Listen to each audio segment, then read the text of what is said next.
মজার একটি ব্যাপার দেখুন, গরু কিন্তু দুধ দেয় না, আমরা জোর করে নিয়ে নেই।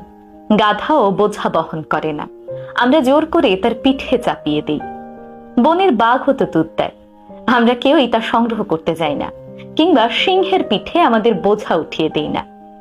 বাঘ আর সিংহ মানুষের কোনো কাজেই আসে না, বরং সুযোগ পেলেই তারা আপনাকে গিলে খেতে পারে। অপরদিকে গাধা এবং গরু আমাদের অনেক কাজে আসে, দৈনন্দিন জীবনে তাদের ছাড়া আমাদের চলেই না।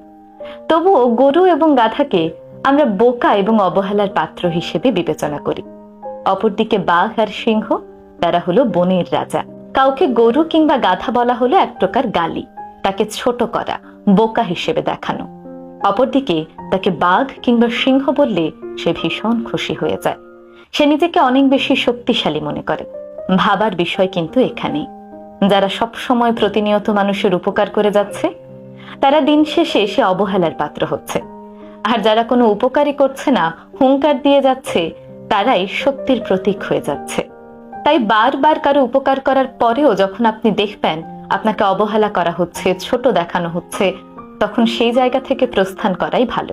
কারণ সেই মানুষগুলো আপনার উপকারের কদর করতে জানে না। যেই মানুষগুলো আপনার উপকারের কদর করতে জানে, সেই মানুষগুলোর উপকারে ঝাঁপিয়ে পড়ুন, নয়তো সারা জীবন আপনাকে এই অবহেলার পাত্র হয়েই থাকতে হবে। তার মানে এই নয় আমি মানুষের উপকার করতে আপনাদের নিষেধ করছি, বরং বলতে চাইছি, যেখানে আপনাকে অবহেলা করা হচ্ছে, যেখানে আপনার কদর করা হচ্ছে না, যেখানে আপনার মানসিক এবং শারীরিক স্বাস্থ্যের কোনো গুরুত্বই দেওয়া হচ্ছে না, সেখান থেকে বেরিয়ে আসুন। কারণ আপনি আগে নিজের উপকার করতে পারলেই পরের উপকার করতে পারবেন। যেখানে নিজের উপকারই করতে পারছেন না, সেখানে পরের উপকার করে কখনোই কোনো ফল পাবেন না। তাই এমন মানুষগুলোর কাছেই যান, এমন মানুষগুলোর সাথেই মিশুন, যারা আপনার উপস্থিতির এবং আপনার উপকারের মূল্য দিতে জানে।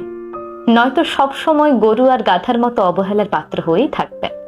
তাই জীবনে একবার হলেও বাঘ কিংবা সিংহের মতো হন।